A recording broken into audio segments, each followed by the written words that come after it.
Hey everybody, welcome back to another episode of the Purple Goldfish. I'm Jack Campese, and with me as always is Stan Phelps. How you doing? So today what we're going to do is we're going to focus again on another industry and talk about what a specific industry is doing in the world of lanyap. So today we're going to go with retail. And this one is chock full of examples. So we have made a list of our favorites or notables. Right. So I'm just going to go down the list and let's talk about them. So let's start with, is it Toyzam? Toyzam, yes. Toyzam is a toy retailer that's based in malls, and what they do is kind of interesting. Literally it's like toy heaven. They want actually people to interact and play with the toys. But what I think is really cool is when you buy a toy at Toyzam, when you check out, if it doesn't already come with batteries, the batteries are included. I mean, a huge little extra. I had posted about it, and somebody actually came back and they said, oh, by the way, you know what they do too is that they'll actually give a free coloring book with each toy.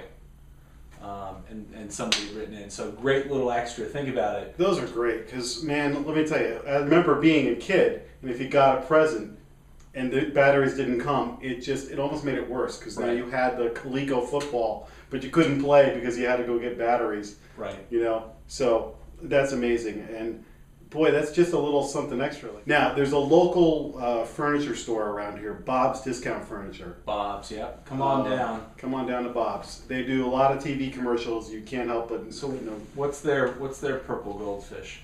Their purple goldfish is that they have. First of all, it's a big, fun store to walk through, but they have like a section that's almost. It looks like an old time. Like arcade, and it's got free candy and popcorn and other treats like that. So when you go, it's not just sitting on furniture and checking it out, but you get something to eat, and it's always something to drink as well, like coffee or juice or whatnot. Exactly. So a friend of mine actually submitted that to the project because he was like, it's almost a destination, right? Place to go. And you think about it, somebody had also submitted it, and they said, well, I had to check out, and they had to go through the whole checkout process, and he had his son with him, and that was such a godsend that while he was checking out, he could say, all right, go over there, get some penny candy, go play in the arcade. While the kid was just, you could tell while he had to do all the paperwork, it was just a nice release. Now that whole food element there made me think of Ikea. Right. And when you're checking out, the smell of the cinnamon rolls hits you. And IKEA is a similar place where it's fun to walk through, check out all the different things, and then there's a full-fledged restaurant in there, plus a snack bar. So both levels. IKEA is a furniture store. If you're living under a rock and you don't know this, a lot of good, affordable furniture. On a low budget, you can really decorate an apartment or your living room at a low cost. But now their food's not free. But it's cheap though, right? It is cheap. It's a good value. You can't resist the cinnamon rolls, I'm telling you. Right. But what else is it about IKEA that put them on this list? Oh, what's interesting in IKEA, they have a thing called Small Land, and I'm probably badgering it. That's Swedish for something having to do with little kids, but they literally have a play area, and you can go, and if your kids are within a certain age, you can actually drop your kids. It's a pretty formal process. They give you a little buzzer, and your kids are literally in this great playland area, and you get a chance to shop without your kids tugging at your shirt tail. So childcare goes a long way. So if you're looking for lanyap in your business, if you can take care of the kids, just make shopping easier. Yeah. A lot less stress-free. Now, another one on the list is right down the street here in Norwalk, Connecticut, and a favorite of everybody in Fairfield County, especially. It's Pepperidge Farm. Right. And, they're famous for their Milano cookies and their Goldfish and everything else. But what is it we've told the story before, but it's worth. Yeah, the real quick story is that if you're buying something at the store, if you spend more than $10 at the store, you get 20% off. And so we had told the story about someone, literally, I think their order came up to like $9.50 or $9.75. And it really isn't published, but the guy's like, hey, if you buy something else, you're going to get the 20% off. So it's just that little added kind of hidden discount. There's more to that too, because in any business, when somebody who works there tips you off too, if you do this, you're going to save more money. And it's not them trying to upsell you and scam you, but they're really, genuinely like, look, I would do this. Right. It builds a rapport, and you're like, again, it's surprise and delights. Right. You're like, wow, that was really cool of you. Thanks for Michael Linds. I don't know anything about Michael Linds. They're on the list. Tell me about that. Michael Linds is, I just thought this was interesting. They are a tennis specialty store that's based in a mall out in, I believe, Minneapolis. And when you bring your tennis racket in to get it restrung, with every time they give you your racket back, they give you a free can of tennis balls. And then the balls have their logo on it, their branding on the balls. Relevant.